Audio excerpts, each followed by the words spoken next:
একটা মেয়ে তার স্বামীর বাড়ি যাওয়ার আগে তার বাবাকে একটা প্রশ্ন করলো, আচ্ছা বাবা, আমাদের উঠোনে যে গাছটা আছে ওইটা কি আমাদের পাশের বাগানে লাগানো যায় না?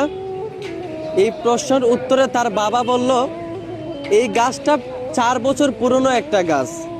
এখন যদি এটাকে অন্য একটা জায়গায় লাগানো হয় তাহলে সেটা নতুন মাটিতে মানিয়ে নিতে পারবে না, গাছটা মারা যাবে।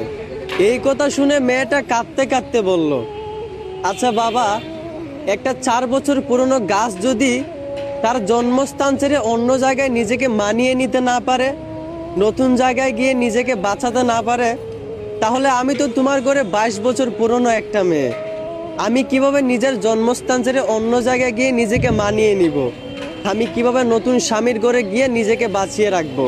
আসলে আমরা ছেলেরা মেয়েদের জীবনটা যতটা সহজ মনে করি ততটাও সহজ না। আমরা হয়তো